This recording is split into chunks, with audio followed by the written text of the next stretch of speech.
যেন দ্রুততম সময়। অনেক ধন্যবাদ আপনাকে ডক্টর তুহিন মালিক। উনি যেটা বললেন যে একটা আইনে তদন্ত এবং প্রমাণটা কে করবে তার জন্য একটা আইনের প্রয়োজন আছে। যেভাবে 96 অনুচ্ছেদটাকে সংশোধন করা হয়েছে মতি ভাই, আপনি এক্স্যাক্টলি সংবিধানের 77 অনুচ্ছেদটা একই ভাষা। 77 অনুচ্ছেদটা হচ্ছে কি অম্বুডসম্যান, ন্যায়পাল, যে একটা ন্যায়পাল থাকবে এবং ন্যায়পালের জন্য আইন তৈরি করবে রাষ্ট্র সংসদ।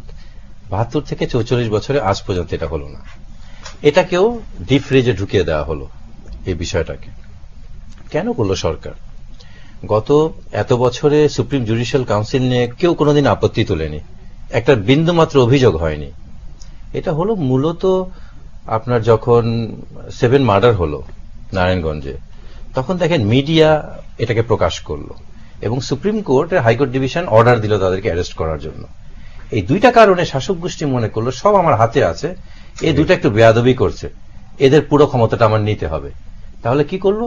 আপনার গণমাধ্যমের জন্য নীতিমালা করে বেরিয়ে পড়িয়ে দিল, আর বিচারপতিদের ভাগ্যটা এমপিদের হাতে নিয়ে নিল। কিরকম এমপিদের হাতে নিল?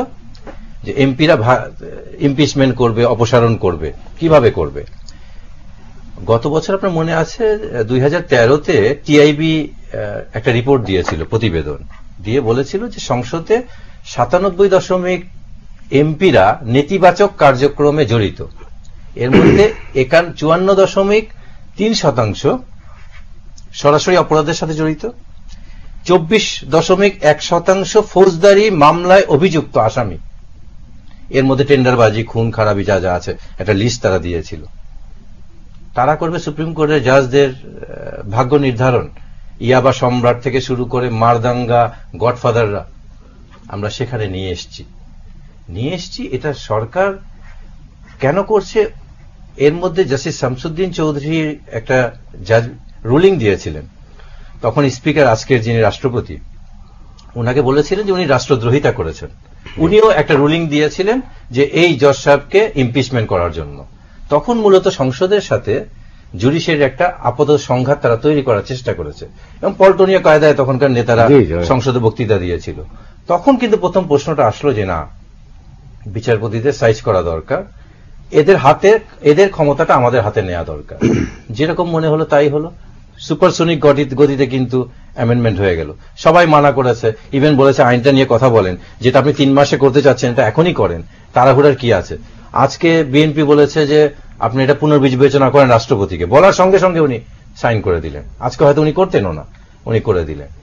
এটা হচ্ছে যে মানসিকতাটা এমন ভাবে সরকার করার চেষ্টা করছে যে যারাই এখন যে সমস্ত জাজ আছে উচ্চ আদালতে অলমোস্ট সবাই তো এই সরকারের সময় নিয়োগপ্রাপ্ত, তাতেও কিন্তু তারা স্যাটিসফাইড না।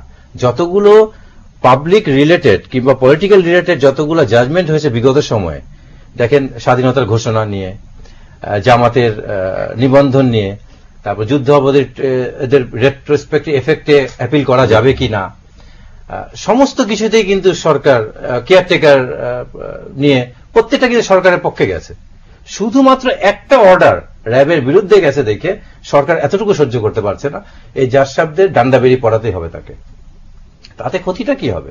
তাতে ক্ষতিটা হবে এখন সাধারণ বিচারপ্রার্থী মানুষ আর জজ সাহেবের কাছে যাবে না, এমপিদের বাসায় গিয়ে বসে থাকবে। আর একদলীয় শাসন আমরা দেখেছি, এখন শুরু হবে একদলীয় বিচার ব্যবস্থা।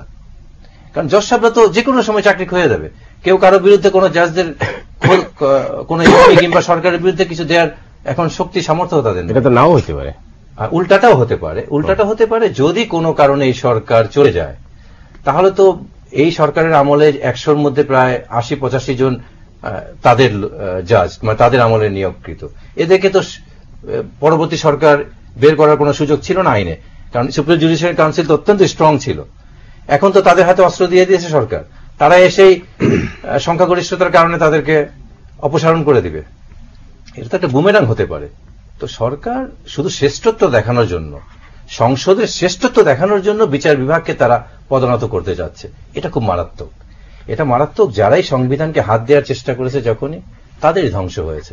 আর আমি যে আজকে আর্টিকেল লিখলাম, এই যে সংবিধান সংশোধনীটা করেছে এটা টোটালি আনকনস্টিটিউশনাল, এটা সংবিধান পরিপন্থী। কি কারণে? দেখেন মজার বিষয় হচ্ছে কি কারণে 147-এর 2 অনুচ্ছেদে বলছে যে এই যে বিচারপতিরা যারা নিয়োগ নিয়েছেন তাদের কর্ম, তাদের বেতন, তাদের অধিকার এবং তাদের চাকরির সুযোগ সুবিধার শর্তে এমন কোনো তারতম্য করা যাবে না যেটা তাদের অসুবিধা হয়। তাহলে একজন জাজ যখন শপথ নিয়েছেন তখন উনি জানতেন উনার ইমপিচমেন্ট হবে সুপ্রিম জুডিশিয়াল কাউন্সিল দিয়ে।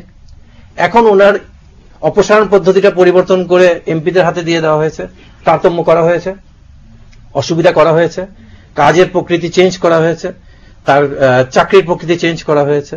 এটা সম্পূর্ণ 147(2) এর সাথে সাংঘর্ষিক। আরো মজার বিষয় হচ্ছে আমাদের কনস্টিটিউশনের যে মূল spirit article 7, all power belongs to the people, এবং সেখানে বলা হচ্ছে যে এই সংবিধানের অধীনে এবং কর্তৃত্ব ছাড়া আপনি কোনো ক্ষমতা প্রয়োগ করতে পারবেন না। তাহলে আর্টিকেল 7টা আপনি ইউজ করতে হলে এই সংবিধান আওতায় আনতে হবে। আর এই সংবিধানের মূল স্ট্রাকচার একটা অংশ হচ্ছে স্বাধীন বিচার বিভাগ, বিচার বিভাগের স্বাধীনতা। আমি শেষ করছি। এই যে বিচার বিভাগের স্বাধীনতাকে যে ভঙ্গ করে মৌলিক কাঠামোকে ধ্বংস করে তো আপনি অ্যামেন্ডমেন্ট আনতে পারেন না।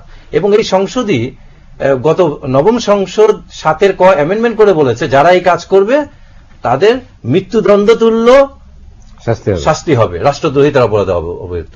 তারা নিজেরাই কিন্তু এই কাজটা করেছে, এটাকে টাচ করা যাবে না, তারা নিজেরাই বলেছে। উনি বলেছেন 72 সংবিধানে ফিরে যাওয়া।